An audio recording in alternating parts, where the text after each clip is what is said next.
RI dorong perdamaian Palestina lewat Board of Peace. Kemenkes mulai penanganan medis gratis tahun ini.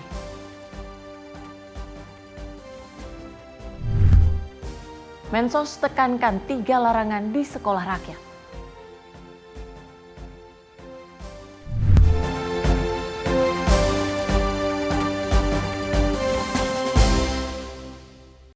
Halo pemirsa, Ruang Kabinet kembali hadir menemani Anda dengan beragam informasi seputar agenda dari Kementerian Kabinet Merah Putih. Bersama saya Tiara Dianti dan inilah Ruang Kabinet selengkapnya. Kami awali dengan informasi Menteri Luar Negeri Sugiono menegaskan posisi netral Indonesia di tengah isu akuisisi Greenland. Indonesia tetap mengutamakan kepentingan nasional sekaligus mendorong perdamaian dan stabilitas global. Menteri Luar Negeri RI, Sugiono, menegaskan posisi Indonesia yang netral di tengah isu akuisisi Greenland. Indonesia tetap menempatkan kepentingan nasional sebagai prioritas di tengah dinamika situasi global. Dalam pernyataan pers di Swiss pada Sabtu 24 Januari, Menlu Sugiono menegaskan bahwa Indonesia memegang prinsip non-blok atau non-align, sehingga kebijakan luar negeri tidak berpihak pada pihak manapun dalam persaingan internasional. Indonesia juga mendorong terciptanya perdamaian dan stabilitas di tingkat global karena tanpa kedua hal tersebut, upaya mencapai kemakmuran bagi negara-negara dunia menjadi sulit. Kita ada dalam posisi non-align. Kita sadar bahwa dunia sekarang sangat dinamis situasinya. Namun kita juga harus ingat bahwa ada kepentingan nasional yang harus kita jaga, seperti yang disampaikan juga kemarin oleh Bapak Presiden bahwa tanpa stabilitas, tanpa perdamaian, tidak mungkin mencapai suatu keadaan yang di mana dunia ini makmur, di mana masyarakatnya makmur. Jadi saya kira itu yang menjadi posisi kita. Tim Redaksi Simpo TV melaporkan. Indonesia menegaskan dukungannya pada perdamaian Palestina dengan bergabung dalam Board of Peace, Badan Internasional untuk Stabilisasi dan Rehabilitasi pasca konflik di Gaza. Indonesia menegaskan dukungannya terhadap perdamaian Palestina dengan bergabung dalam Board of Peace, Badan Internasional yang dibentuk untuk memonitor stabilisasi dan rehabilitasi pasca konflik di Gaza. Penegasan ini disampaikan Menteri Luar Negeri Sugiono di Betraga, Swiss pada 23 Januari 2026 setelah Presiden Prabowo Subianto menghadiri World Economic Forum di Davos.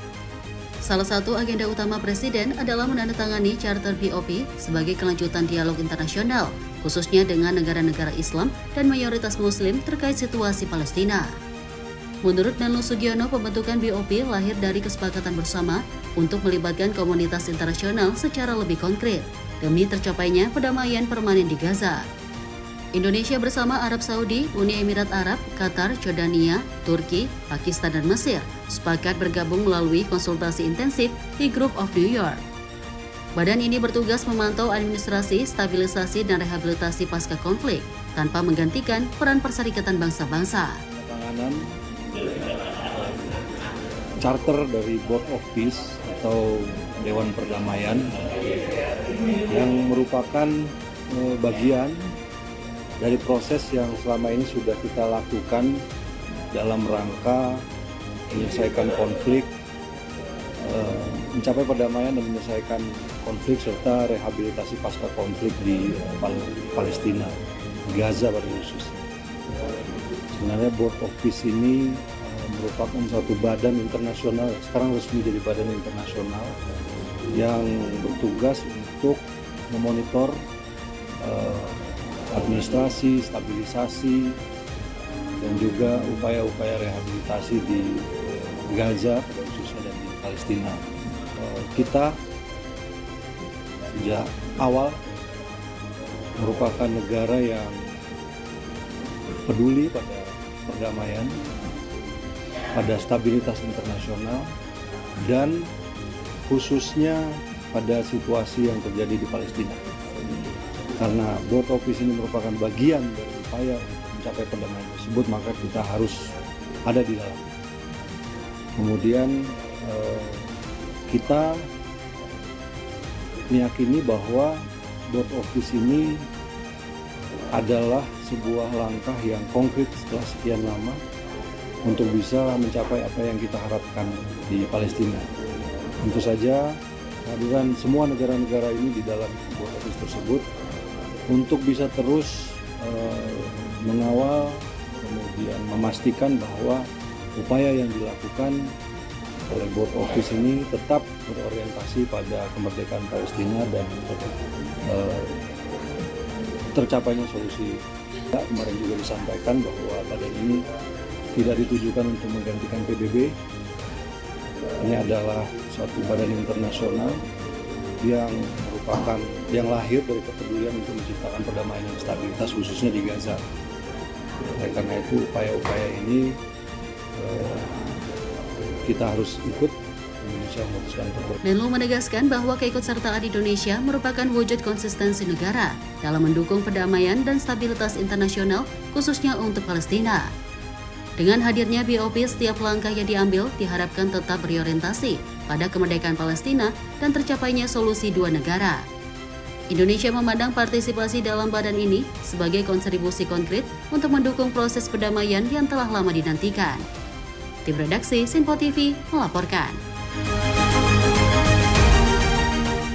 Menteri Pekerjaan Umum Dodi Hanggodo menargetkan infrastruktur tahap tanggap darurat pasca bencana di Sumatera rampung sebelum Ramadan.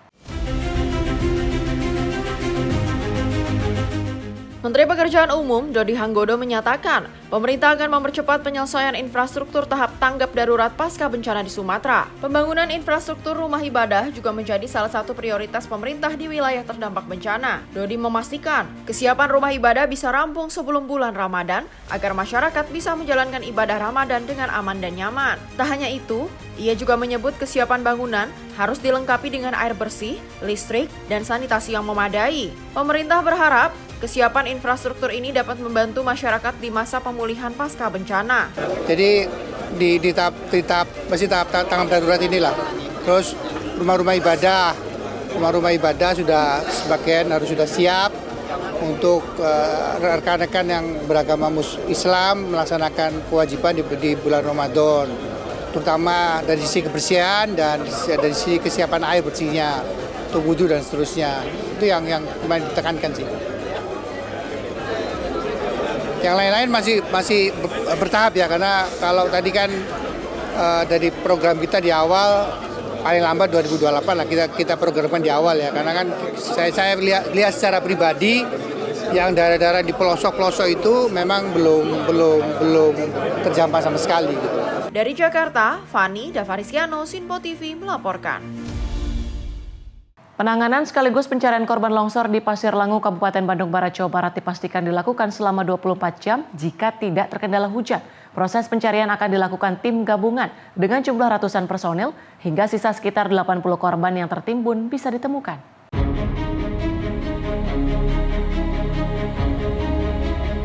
Pemerintah pusat melalui Kementerian Koordinator Bidang Pembangunan Manusia dan Budaya, Menko PMK, kemudian Basarnas dan BNPB menggelar rakor bencana longsor di kantor Desa Pasir Langu, Kecamatan Cisarua, Kabupaten Bandung Barat pada Minggu siang. Rakor ini untuk memastikan penanganan bencana yang telah merenggut korban jiwa akan maksimal. Menko PMK, Pratikno, memastikan operasi pencarian yang dipimpin tim SAR dan ratusan personel gabungan akan dilakukan selama 24 jam, baik siang hingga malam hari, jika tidak terkendala hujan. Proses pencarian akan dilakukan tanpa batas waktu, hingga seluruh korban yang masih dalam pencarian sekitar 80 orang bisa seluruhnya ditemukan. Pemerintah menyampaikan duka yang mendalam atas meninggalnya beberapa korban di Cisarua ini akibat longsor, curah hujan yang sangat tinggi. Dan kami saat ini mengutamakan yang pertama adalah penyelamatan jiwa. Oleh karena itu kita melakukan operasi SAR 24 jam non-stop karena ada sekitar 83 warga yang masih dalam pencarian. Kemudian tentu saja adalah penanganan korban Ini sudah biasa kita lakukan semaksimal mungkin, sebaik mungkin, mulai dari identifikasi sampai penyerahan korban jenazah kepada keluarga secara bermartabat, perlindungan pengungsi, ya, pelayanan pengungsi, dan yang penting lagi adalah pencegahan bencana susulan. Oleh karena itu, tim terdiri dari beberapa klaster utama. Ini adalah 5 klaster. Klaster yang pertama adalah klaster SAR, dipimpin oleh Basarnas, TNI, Polri, BPBD, BNPB juga. Ini saat ini nanti akan dijelaskan lebih dari 250 personel lebih dengan berbagai macam alat berat yang dikerahkan. Sementara itu, Kepala Basarnas, Muhammad Syafi'i menegaskan akan memaksimalkan hampir 1.000 personel gabungan untuk mencari korban longsor di sejumlah titik. Selain personel, pencarian juga dilakukan menggunakan 12 drone dan sejumlah alat berat. Saat ini, pemerintah melalui BMKG sudah melakukan modifikasi cuaca, sehingga saat proses pencarian tidak turun hujan. Sehingga unsur-unsur yang terlibat di lapangan tentunya dari koordinator sampai unsur pengamanan ini akan bekerja seoptimal mungkin untuk sesegera mungkin bisa mengevakuasi atau bisa menemukan seluruh korban yang informasi yang kita dapat lebih dari 80 personil. Ini yang masih dalam proses pencarian.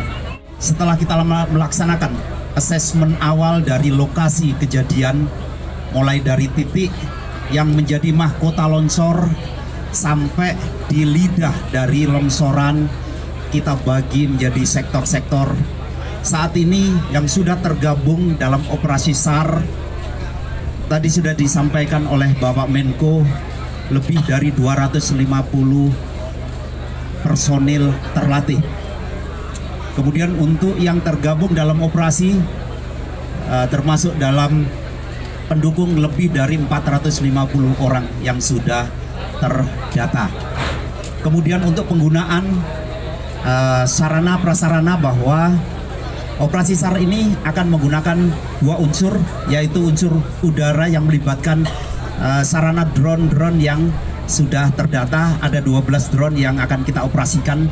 Begitu juga unsur darat, mulai dari personil sampai ke alat berat.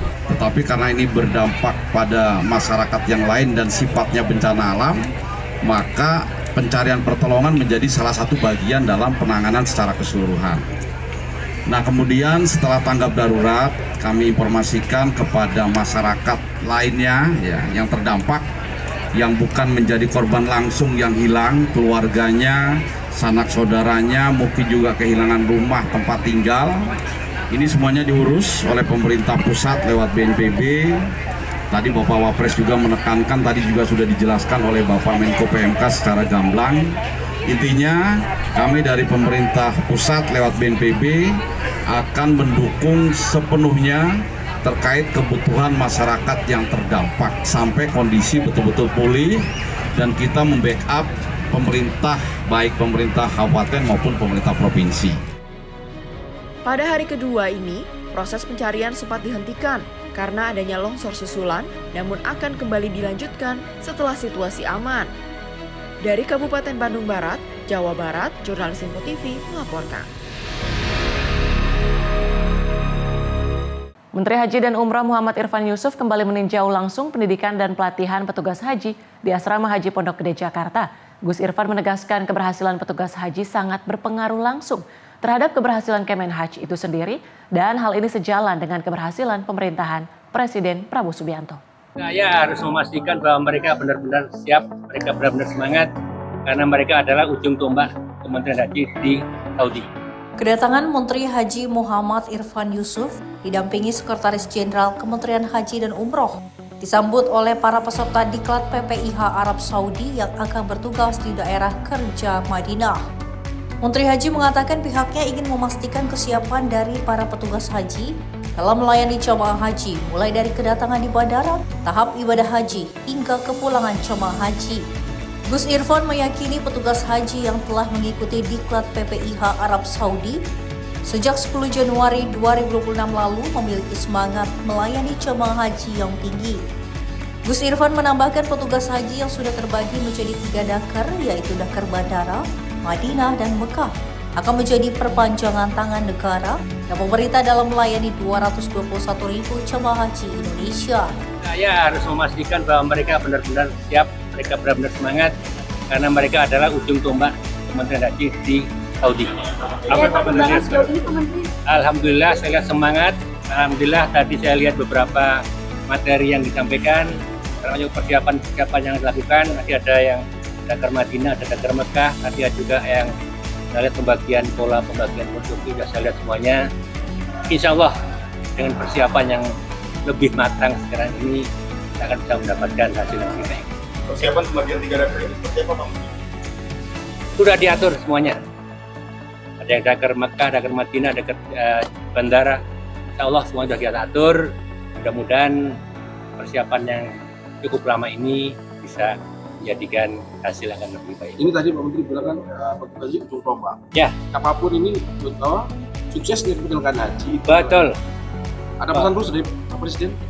Tadi saya sampaikan bahwa para petugas ini adalah ujung tombak Kementerian Haji. Berhasil atau tidaknya mereka langsung berpengaruh pada berhasil atau tidaknya Kementerian Haji. Berhasil atau tidaknya Kementerian Haji tentu juga berpengaruh kepada berhasil dan suksesnya pemerintahan Pak Prabowo secara umum dan keseluruhan, juga karena Kementerian Haji bagian dari pemerintahan Pak Prabowo. Jadi kita pastikan bahwa semuanya berjalan dengan sebaik-baiknya. Dari Asrama Haji Pondok Gede, Ferdi Setiawan, Simpo TV melaporkan. Wakil Menteri Agama mengungkapkan masih banyak guru madrasah swasta yang belum menerima hak secara layak meski telah lulus pendidikan profesi guru atau PPG. Dalam rapat kerja Kementerian Agama bersama Komisi 8 DPR RI, Wakil Menteri Agama Muhammad Syafi'i menyampaikan masih banyak guru madrasah swasta yang belum terdata secara resmi di Kementerian Agama. Ia menjelaskan bahwa sebagian guru madrasah yang lulus pendidikan profesi guru atau PPG pada tahun 2025 belum masuk dalam anggaran 2026 karena kelulusan terjadi setelah pembahasan anggaran ditutup. Kondisi ini menyebabkan mereka belum terbantukan anggaran sehingga hak sertifikasi dan kesejahteraan guru belum dapat disalurkan. Kementerian Agama mengajukan misalnya P3K, infasing, masih ada yang belum masuk dalam daftar itu. Dan itu jumlahnya terus bertambah.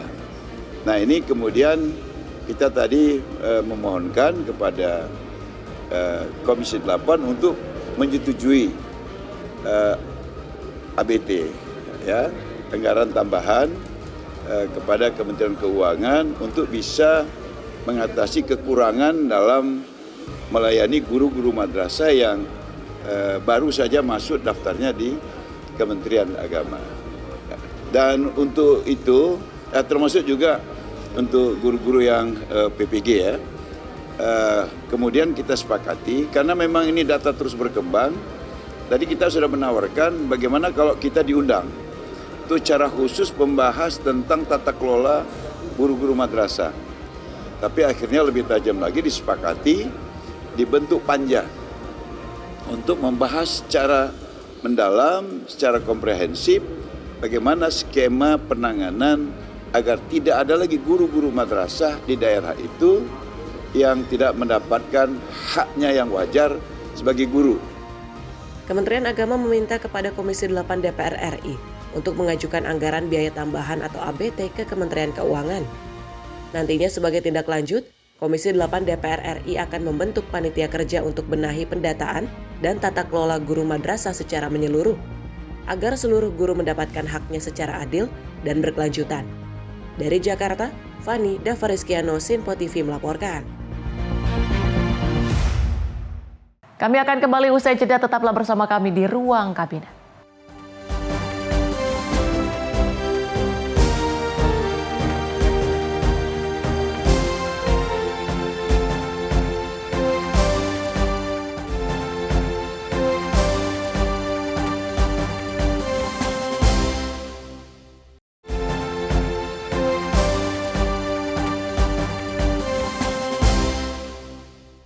Anda kembali menyaksikan Ruang Kabinet bersama saya Tiara Dianti.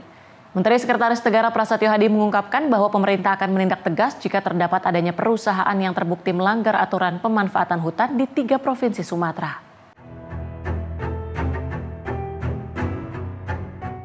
Presiden Prabowo Subianto memutuskan mencabut izin usaha 28 perusahaan yang terbukti melanggar aturan pemanfaatan hutan di 3 provinsi Sumatera. Hal ini sebagai langkah konkret pemerintah dikarenakan perusahaan-perusahaan tersebut turut menjadi penyebab banjir di Sumatera. Namun, Menteri Sekretaris Negara Prasetyo Hadi belum bisa memastikan perihal jika adanya penambahan jumlah pencabutan izin perusahaan.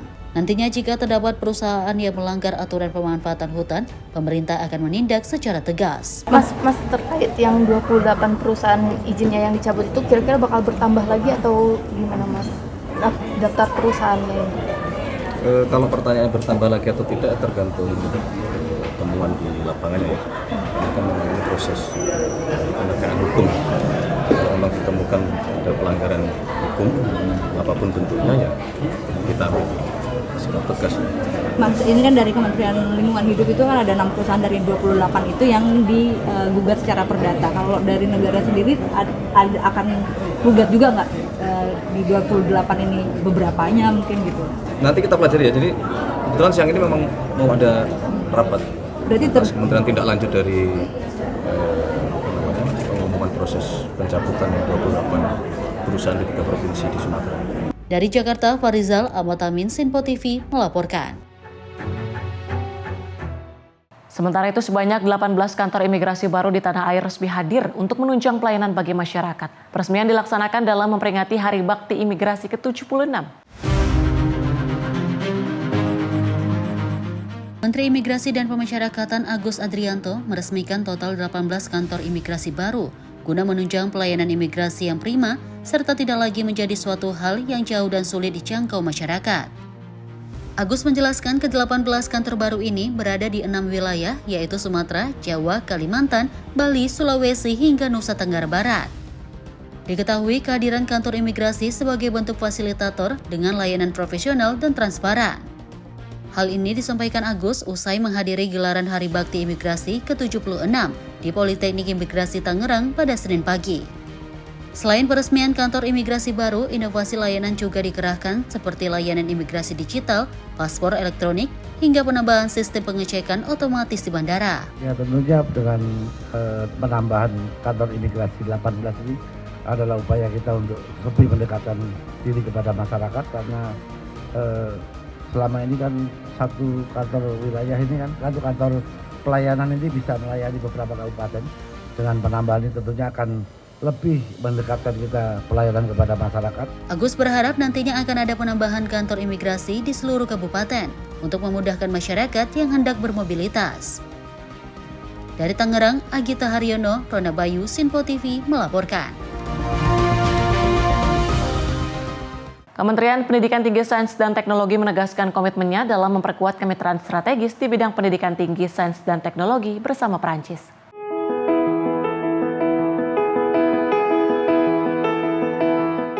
Kementerian Pendidikan Tinggi Sains dan Teknologi bersama Dubes Prancis menegaskan komitmen memperkuat kerjasama pendidikan tinggi sains dan teknologi melalui inisiatif Tahun Inovasi Indonesia Prancis. Kolaborasi ini mencakup riset, inovasi, pertukaran mahasiswa dan peneliti, pengembangan kampus unggulan hingga perluasan program beasiswa LPDP ke jenjang doktoral. Inisiatif ini juga telah disetujui oleh Presiden Republik Indonesia Prabowo Subianto dan Presiden Prancis Emmanuel Macron. Bahkan Kedubes Prancis berkomitmen menghadirkan kampus unggulan di Indonesia karena berkat program khusus LPDP Prancis. Jumlah mahasiswa Indonesia di Prancis meningkat 2 kali lipat dalam setahun. Langkah ini pun diharapkan mendorong kemitraan jangka panjang yang berdampak bagi pengembangan SDM unggul dan kemajuan riset kedua negara. Redaksi Sinpo TV melaporkan.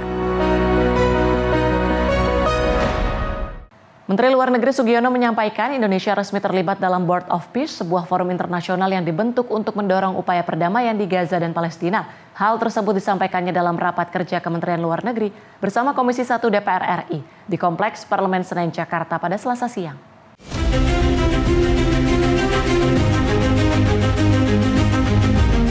Dalam rapat kerja Menteri Luar Negeri bersama Komisi 1 DPR RI, Sugiono menjelaskan keterlibatan Indonesia dalam Board of Peace yang merupakan bagian dari upaya dalam mendorong perdamaian di Gaza dan Palestina. Forum tersebut dibentuk atas inisiatif negara-negara yang tergabung dalam Group of New York dengan tujuan melibatkan Amerika Serikat dalam proses penyelesaian konflik. Sugiono menegaskan meski Palestina tidak menjadi anggota Board of Peace, tujuan utama forum ini tetap untuk menciptakan perdamaian dan mendukung proses rekonstruksi Gaza. Ia juga memastikan arah kebijakan luar negeri tetap konsisten mendukung solusi dua negara serta kemerdekaan dan kedaulatan Palestina.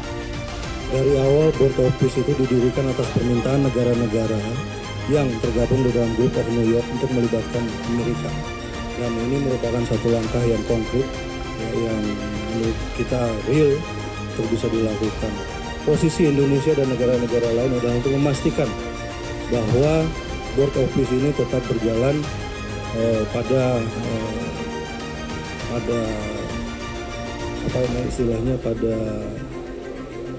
tujuan utamanya, karena Board of Peace ini sendiri lahir dari upaya untuk menciptakan perdamaian di Gaza dan Palestina. Saya kira itu. Dari Jakarta, Fani Davarizkiano, Sinpo TV melaporkan. Pemirsa, Kementerian Pekerjaan Umum melalui Balai Besar Wilayah Sungai Pemali Juwana aktif terlibat dalam penanganan banjir bandang yang melanda Kabupaten Pemalang, Jawa Tengah. Banjir bandang terjadi sekitar pukul 8 malam setelah hujan dengan intensitas tinggi mengguyur wilayah Pemalang bagian barat sejak siang hari. Curah hujan yang tinggi menyebabkan debit Sungai Comal meningkat signifikan hingga mencapai lebih dari 329.000 liter per detik atau berstatus siaga berdasarkan pantauan di Bendung Sokawati. Menanggapi kondisi tersebut, Menteri Pekerjaan Umum Dodi Hanggodo menegaskan komitmen Kementerian PU untuk selalu hadir dalam penanganan bencana di berbagai daerah. BBWS Pemali Juwana terus melakukan pemantauan intensif terhadap kondisi Sungai Comal sekaligus melakukan pendataan awal dampak bencana. Personil serta peralatan juga telah disiagakan untuk mendukung langkah-langkah penanganan darurat di lapangan. Berdasarkan data sementara, banjir bandang mengakibatkan terputusnya jembatan baru di Desa Nyalembeng yang menghubungkan Jalan Karangsari Pulau Sari serta jembatan penghubung Dusun Silegok Sipendil. Selain itu, sejumlah rumah warga di Desa Gunung Sari dan Jurang Mangu, Kecamatan Pulau Sari mengalami kerusakan. Dalam penanganan, Kementerian PU terus berkoordinasi dengan BPBD Kabupaten Pemalang, Dinas Pekerjaan Umum setempat, BPSDA Pemali Comal, serta pemerintah desa. Saat ini kondisi banjir dilaporkan berangsur surut seiring menurunnya debit Sungai Comal. Namun Kementerian PU memastikan pemantauan tetap dilakukan secara berkala untuk mengantisipasi potensi banjir susulan, terutama jika terjadi hujan dengan intensitas tinggi kembali. Tim redaksi Sinpo TV melaporkan. Kementerian dan lembaga terkait membahas perkembangan pemulihan pasca bencana yang melanda Provinsi Aceh, Sumatera Barat, dan Sumatera Utara. Hasil rakor menunjukkan sejumlah sarana kesehatan telah kembali normal, sarana pendidikan mulai membaik, serta jalan nasional yang sudah dibuka. Rakor lanjutan Satgas Percepatan Rekonstruksi Pasca Bencana diikuti oleh kementerian lembaga terkait serta pemerintah daerah. Rapat ini membahas kemajuan pemulihan infrastruktur dan fasilitas umum pasca bencana banjir bandang dan longsor di Aceh, Sumatera Barat, dan Sumatera Utara. Menteri Dalam Negeri Tito Karnavian mengungkapkan hasil evaluasi menunjukkan sejumlah fasilitas publik seperti sarana kesehatan telah kembali beroperasi normal. Sementara itu, sarana pendidikan mulai berangsur pulih meski belum sepenuhnya maksimal. Tito juga menyebut akses jalan nasional juga telah kembali dibuka, namun sebagian ruas jalan masih belum dapat dilalui oleh kendaraan besar. Lebih lanjut, Tito menambahkan sekitar 6 wilayah di ketiga provinsi tersebut masih membutuhkan perhatian khusus, terutama terkait jembatan putus dan longsor. Darat, jalan nasional semua sudah terbuka. Cuma ada yang belum maksimal, nggak bisa dilalui truk besar. Seperti di Sibolga, Tapteng. Kemudian di Tanah Gayo. Ya. Kemudian yang lain-lain, ekonomi pasar semuanya berjalan lancar. Pasar, ada beberapa gangguan, iya. Kemudian warung, gitu. Kemudian juga ada rumah ibadah yang terdampak, tapi sekarang ada beberapa 5 daerah saja yang bermasalah, yang perlu dibangun bukan dibangun, direnovasi. Kemudian sungai ada beberapa yang perlu dinormalisasi. Ini untuk Sumatera Barat. Sehingga kita tinggal atensi 5 saja untuk Sumatera Barat ini ya. Agam nomor 1, Padang Pariaman, Tanah Datar, kemudian di pesisir selatan. Dari Jakarta, Jihan Nabila Mutianggiani, Sinpo TV melaporkan. Pemerintah memperluas program cek kesehatan gratis pada 2026 dengan menambahkan layanan penanganan medis gratis. Program ini bertujuan mendeteksi risiko penyakit sejak dini dan meningkatkan kesehatan masyarakat.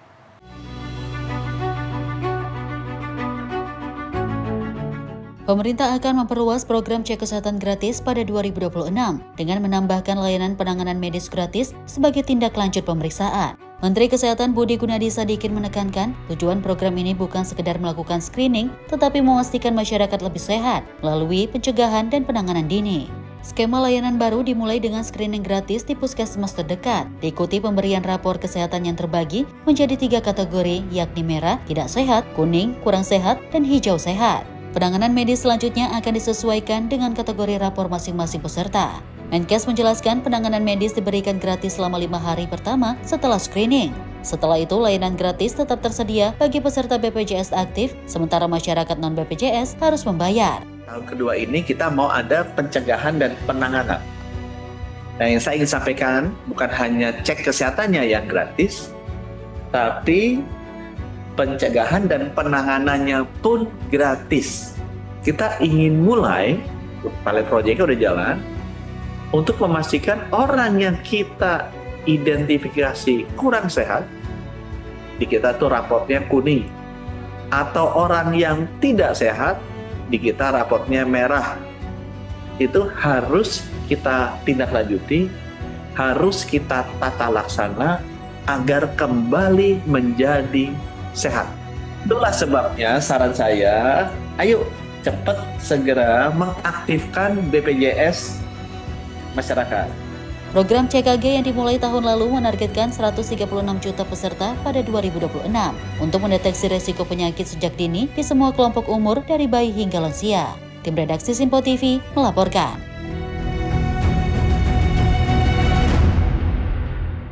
Pemirsa, pemerintah terus mendorong pengembangan transportasi publik berbasis kereta api sebagai upaya menekan emisi karbon dan mengurangi ketergantungan pada kendaraan pribadi. Menko Bidang Infrastruktur dan Pembangunan Kewilayahan Agus Harimurti Yudhoyono menegaskan, kereta menjadi primadona transportasi massal di wilayah padat penduduk seperti Jabodetabek. Menteri Koordinator Bidang Infrastruktur dan Pembangunan Kewilayahan Agus Harimurti Yudhoyono menyampaikan, pengembangan transportasi publik menjadi kunci dalam mengurangi emisi karbon nasional. Salah satu moda yang menjadi andalan adalah kereta api, khususnya kereta listrik atau komuter lain yang saat ini digunakan secara masif oleh masyarakat Jabodetabek. Pemerintah juga merencanakan reaktivasi sejumlah jalur rel yang sudah tidak aktif agar jaringan kereta api dapat menjangkau lebih luas wilayah. Seiring dengan itu, pemerintah tengah mematangkan langkah pengembangan kereta cepat. Menko AHY menegaskan, pemerintah akan memastikan operasional kereta cepat Jakarta-Bandung berjalan optimal sebelum melangkah ke proyek kereta cepat Jakarta-Surabaya, termasuk melakukan evaluasi dan restrukturisasi keuangan proyek agar pengembangan ke depan berjalan lebih baik dan berkelanjutan. Terkait kereta cepat, kita ingin memastikan dulu kereta cepat Jakarta-Bandung ini benar-benar bisa berjalan secara optimal, dan beberapa saat yang lalu saya duduk bersama dengan Menteri Keuangan dan sebelumnya juga dengan CEO Danantara, termasuk Menteri Perhubungan dan semua stakeholder yang terkait untuk membahas restrukturisasi keuangan KCJB, karena itu juga akan menentukan langkah berikutnya karena kita ingin mengembangkan kereta cepat Jakarta-Surabaya. Ini sebuah proyek yang besar karena ini akan melintasi banyak provinsi dan juga kabupaten kota. Kita pastikan rutenya, lahan dan lain sebagainya juga harus dihadirkan secara baik dan tidak ada masalah di kemudian hari. Dan tentunya kita juga belajar dari pengalaman terdahulu mana yang bisa menjadi best practice, tapi juga mana yang tidak harus diulangi kembali agar segala sesuatunya berjalan lebih baik. Pemerintah menegaskan penguatan transportasi berbasis kereta api menjadi bagian dari strategi nasional dekarbonasi, sekaligus upaya menciptakan sistem transportasi yang efisien, ramah lingkungan, dan berkelanjutan demi mendukung pertumbuhan ekonomi nasional dan kualitas hidup masyarakat. Dari Jakarta, Dio Malau, Sinpo TV melaporkan. Pemirsa, kami akan kembali usai jeda, tetaplah bersama kami di Sinpo TV.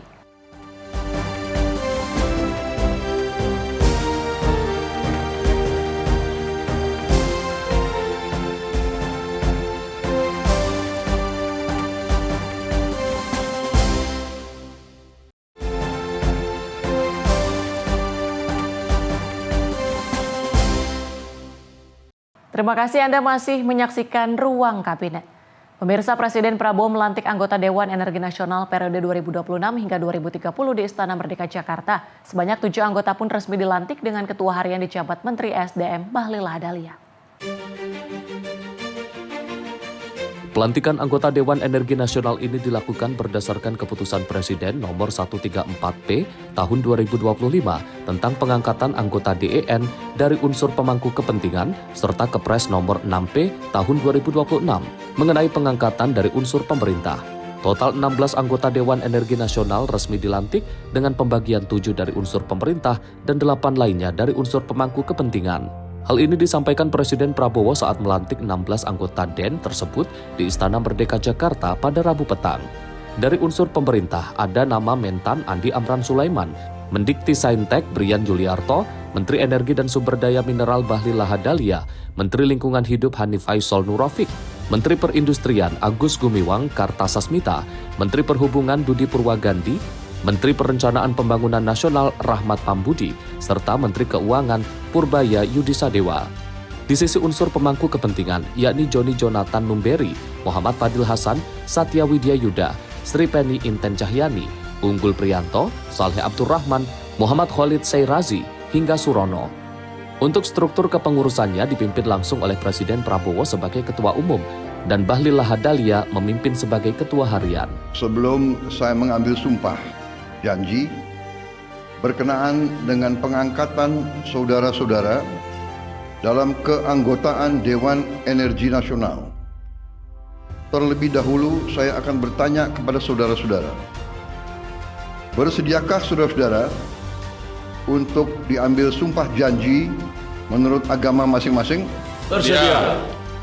Sebagai Ketua Harian Dewan Energi Nasional, Bahlil Lahadalia mengungkapkan akan segera menggelar rapat paripurna. Nah, yang baru dilantik ini adalah merupakan bagian yang baru karena baru selesai dipilih DPR dari pemangku kepentingan dari masyarakat. Kemudian dari menterinya ini sudah memang berlanjut masa jabatannya. Dan ini bukan berarti kita baru kerja.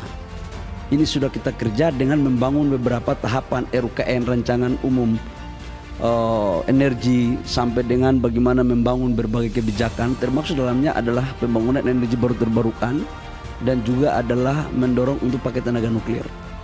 Nah, dengan harapan dengan pelantikan hari ini semuanya bisa kita selesaikan sudah barang tentu sesuai dengan arahan dan kebijakan Bapak Presiden, karena Dewan Pengarah daripada Dewan Energi Nasional ini ketua umumnya adalah Bapak Presiden. Dari Jakarta, Max Munte, Rona Bayu, Sinpo TV melaporkan. Presiden Prabowo Subianto memanggil Menteri ATR untuk membahas penguatan kebijakan tata ruang. Fokus pertemuan adalah melindungi lahan sawah nasional demi ketahanan pangan.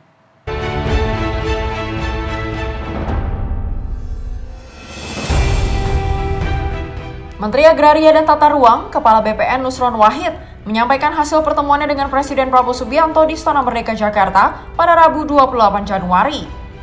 Pertemuan membahas pengendalian alih fungsi lahan sawah nasional untuk menjaga ketahanan pangan dan mendukung swasembada pangan. Nusron menjelaskan, selama 2019 hingga 2024, Indonesia kehilangan sekitar 554.000 hektar lahan sawah akibat alih fungsi menjadi kawasan industri dan perumahan. Kementerian ATR BPN pun telah mengambil langkah strategis sesuai Perpres nomor 12 tahun 2025 tentang RPJMN 2025 hingga 2030, termasuk perlindungan lahan pertanian dengan berkelanjutan. Dalam pembicaraan dengan beliau tadi kami melaporkan kami sudah mengambil langkah-langkah yang langkah-langkah tersebut harus kami konsultasikan sama Pak Presiden, dan alhamdulillah Bapak Presiden merestui. Langkah tersebut adalah sebagai berikut. Kalau mengacu kepada Perpres nomor 12 tahun 2025 tentang rencana pembangunan jangka menengah tahun 2025 tahun 2030, di situ dinyatakan bahwa yang namanya lahan sawah yang masuk kategori LP2B, yaitu lahan pangan dan pertanian berkelanjutan, yaitu lahan sawah yang harus diproteksi, tidak boleh dialihfungsikan menjadi apapun selama-lamanya, itu jumlahnya harus 87% minimal dari total LBS. LBS itu adalah lahan baku sawah. Bagi daerah yang dalam RT RW-nya belum mencantumkan LP2B 87% ke atas, semua LBS-nya kami anggap menjadi LP2B, sehingga semua sawahnya tidak boleh dialihfungsikan sampai dia menentukan mana yang sudah LP2B, mana yang tidak. Bagi daerah yang sudah mencantumkan LP2B-nya di dalam RT RW-nya tapi belum mencapai angka 87%, kami minta untuk segera melaksanakan revisi RT RW dalam waktu 6 bulan ini. Supaya apa? Supaya angkanya masuk pada level 87%, supaya sawah kita tidak hilang. Selain itu, pemerintah menetapkan seluruh lahan belum spesifik sebagai LP2B di daerah dengan RT RW yang belum mencantumkan minimal 87% LP2B. Kebijakan ini berlaku sementara hingga pemerintah daerah menetapkan pembagian lahan LP2B dan lahan yang dapat dikonversi. Langkah ini memperkuat tata ruang dan pengelolaan lahan untuk melindungi sawah nasional demi ketahanan pangan dan kesejahteraan rakyat. Tim redaksi Tempo TV melaporkan.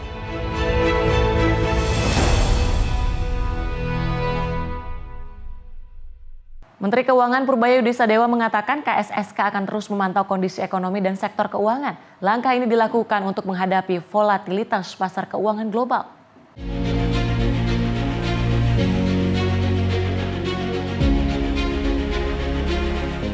Dalam konferensi pers hasil rapat berkala KSSK 1 tahun 2026 pada Selasa 27 Januari di Jakarta, Menteri Keuangan Purbaya Yudisadewa menyampaikan bahwa kondisi fiskal, moneter, dan sektor keuangan Indonesia tetap terjaga sepanjang triwulan 4 2025. Stabilitas ini tercapai berkat koordinasi dan sinergi kebijakan antar otoritas meski dinamika global masih penuh ketidakpastian. Purbaya menambahkan pasar keuangan global sempat mengalami volatilitas akibat ketegangan perdagangan dan geopolitik. KSSK akan terus memantau perkembangan ekonomi dan sektor keuangan sambil memastikan pertumbuhan domestik tetap menunjukkan ketahanan. Ia juga menyoroti dampak kebijakan suku bunga Amerika Serikat terhadap ekonomi global. Memasuki bulan Januari 2026, volatilitas pasar keuangan global sempat meningkat, terutama disebabkan oleh ketegangan perdagangan dan geopolitik. Berdasarkan perkembangan tersebut, KSSK yang terdiri dari Menteri Keuangan, Gubernur Bank Indonesia, Ketua Dewan Komisioner Otoritas Jasa Keuangan, dan Ketua Dewan Komisioner Lembaga Penjamin Simpanan akan terus mencermati dan melakukan asesmen forward-looking terhadap kondisi perekonomian dan sektor keuangan di tengah ketidakpastian global yang masih berlanjut, sekaligus melakukan usaha mitigasi secara terkoordinasi, baik antar lembaga anggota KSSK maupun dengan kementerian atau lembaga lain. Sejumlah indikator domestik menunjukkan perbaikan seperti PMI manufaktur yang berada di zona ekspansi, penjualan retail positif, dan neraca perdagangan surplus. Likuiditas perbankan diperkuat oleh penempatan kas negara dan pertumbuhan uang primer. Pertumbuhan ekonomi Indonesia 2025 diperkirakan 5,2%. dan 2026 diproyeksikan meningkat menjadi 5,4%. Didukung penguatan permintaan domestik serta sinergi kebijakan pemerintah dan otoritas sektor keuangan. Tim redaksi Sinpo TV melaporkan. Pemirsa, Kementerian Kelautan dan Perikanan menargetkan peningkatan investasi perairan setelah berpartisipasi di Forum Ekonomi Dunia atau World Economic Forum di Davos, Swiss pada Januari 2026. Dalam forum tersebut, Kementerian KKP menjelaskan upaya Indonesia dalam melindungi laut. Beberapa yang dibahas saat itu mengenai kenaikan suhu perairan, kenaikan paras muka laut, dan pengasaman laut yang berpotensi merusak biota. Staf ahli Menteri KKP bidang ekologi dan sumber daya laut, Hendra Yusran Risi menjelaskan, Menteri KKP Sakti menandatangani Letter of Intent di World Economic Forum sebagai bentuk kerjasama dalam penyelenggaraan Ocean Impact Summit yang akan digelar pada 8 hingga 9 Juni 2026 mendatang di Bali. Diharapkan perjanjian kerjasama ini dapat meningkatkan kredibilitas Ocean Impact Summit, sekaligus mendapatkan akses terhadap investor berkat pengaruh World Economic Forum. Kemudian yang terkait penting yang terkait dengan KKP di sini adalah bagaimana perlindungan laut dan blue economy, sehingga ada beberapa tema dari pertemuan di Davos ini terkait dengan ekonomi biru, seperti yang dihadiri oleh Pak Menteri, yaitu Velocity Blue Economy. Nah, ini sendiri juga merangkum beberapa area ya, beberapa fokus terkait dengan tadi seperti kenaikan suhu perairan, kemudian juga kenaikan paras muka laut dan juga pengasaman laut yang juga sangat berpotensi untuk merusak biota gitu, Bapak Ibu. Dan ini juga kita harapkan nanti juga ada peningkatan salah satu upaya untuk bagaimana investasi di bidang ekonomi biru juga lebih meningkat, lebih tinggi gitu Bapak Ibu. Dari Jakarta, Sri Dewi Andayani, Azizul Hakim, Sinpo TV melaporkan. Dari Menteri Sosial Saifullah Yusuf menegaskan 3 hal yang tidak boleh terjadi di lingkungan sekolah rakyat. Penegasan itu disampaikan saat kunjungan ke Sekolah Rakyat Menengah Atas di Pusat Pendidikan dan Pelatihan Kemensos, Jakarta Selatan.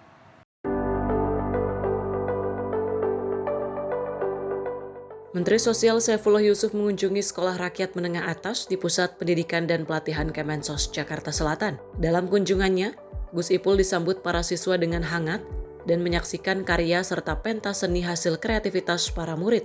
Dalam kesempatan itu, Gus Ipul menyebut larangan pertama di sekolah rakyat adalah bullying atau perundungan. Seluruh lingkungan sekolah diminta menjadi ruang yang aman dan nyaman bagi para siswa. Larangan kedua adalah kekerasan dalam bentuk apapun, baik kekerasan fisik maupun seksual. Gus Ipul menekankan peran guru, wali asrama dan wali asuh untuk mengawasi serta memberikan teladan dengan empati. Gus Ipul juga menyoroti pentingnya nilai toleransi di sekolah rakyat. Salah satunya terlihat di Sekolah Rakyat Kupang, Nusa Tenggara Timur, di mana terdapat seorang siswa muslim di tengah lingkungan mayoritas non-muslim. Oh ya, kita sudah punya buku pedoman dan kita juga akan siapkan sanksi. Dan jadi tidak perlu peringatan, langsung kita berhentikan. Kalau ada yang memang dengan sengaja melakukan kekerasan fisik, kekerasan seksual, bullying maupun melakukan tindakan intoleransi. Saya sudah titipkan betul sama Ibu Kepala Sekolah untuk benar-benar mencegah, memitigasi ya dengan seluruh perangkat yang ada, baik aturan maupun juga teknologi, agar tidak terjadi 3 hal itu di sekolah rakyat. Kami sudah siapkan pedoman-pedomannya, ya ada bukunya itu. Yang kedua, kami akan siapkan sanksi setegas-tegasnya. Kalau memang ada guru yang melakukan kekerasan ya maupun melakukan kekerasan fisik maupun seksual atau intoleransi, bullying, kami tidak segan-segan untuk langsung memberhentikan. Tadi 3 kan termasuk intoleransi. Nah, di sini tidak boleh ada intoleransi. Maka ya teman-teman ini tiap hari telah terus menjadi bagian dari pendidikan di sekolah rakyat untuk bisa saling menghormati, saling menghargai, meskipun berbeda agama, berbeda latar belakang, berbeda suku, ya, tapi tiap hari bisa kumpul. Melalui pesan tersebut, Gus Ipul menegaskan komitmen pemerintah menjadikan sekolah rakyat sebagai lingkungan pendidikan yang aman, inklusif, dan menjunjung tinggi nilai toleransi. Dari Jakarta, Dio Malau, Sinpo TV melaporkan. Kita ke Menhub dan Gubernur Banten meresmikan stasiun Catake di wilayah Kabupaten Tangerang, Provinsi Banten pada Rabu 28 Januari 2026. Kehadiran stasiun ini diharapkan mampu memperkuat ekosistem mobilitas masyarakat pada kawasan pemukiman di daerah tersebut. Menteri Perhubungan Dudi Purwogandhi meresmikan stasiun Catake di wilayah Kabupaten Tangerang, Provinsi Banten, Rabu 28 Januari 2026. Gubernur Provinsi Banten Andra Soni turut mendampingi proses peresmian infrastruktur transportasi massal yang sangat strategis tersebut. Kehadiran stasiun ini diharapkan mampu memperkuat ekosistem mobilitas masyarakat pada kawasan permukiman di daerah tersebut. Pembangunan fasilitas umum ini mengenakan skema kolaborasi tanpa penyerapan dana, anggaran, pendapatan, dan belanja negara. Lihat pertumbuhan atau perkembangan perkeretaapian di Provinsi Banten 1 dekade terakhir ini kan luar biasa. Sejak dibukanya double track sampai dengan Rangkas Bitung, orang sudah mulai beralih kepada transportasi massal. Bahkan kita dengar, kita lihat bahwa sampai subuh orang udah antri ya di stasiun-stasiun besar.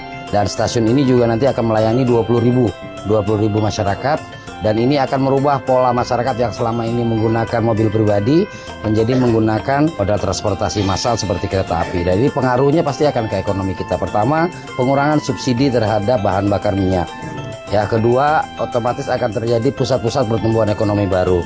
Ketiga, konsumsi masyarakat akan lebih luas.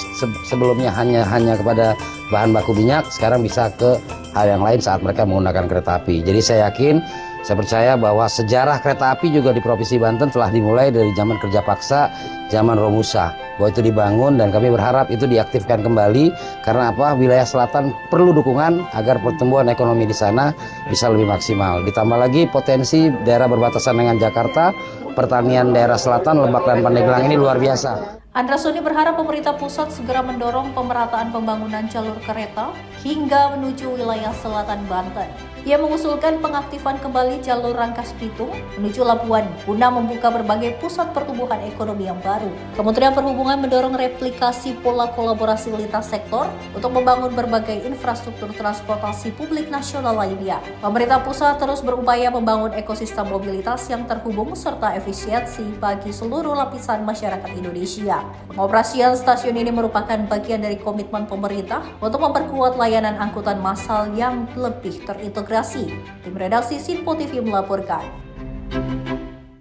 Dan pemirsa, informasi tadi sekaligus menutup jumpa kita kali ini. Saya Tiara Dianti, mewakili seluruh kerabat kerja yang bertugas pamit undur diri. Terima kasih dan sampai jumpa.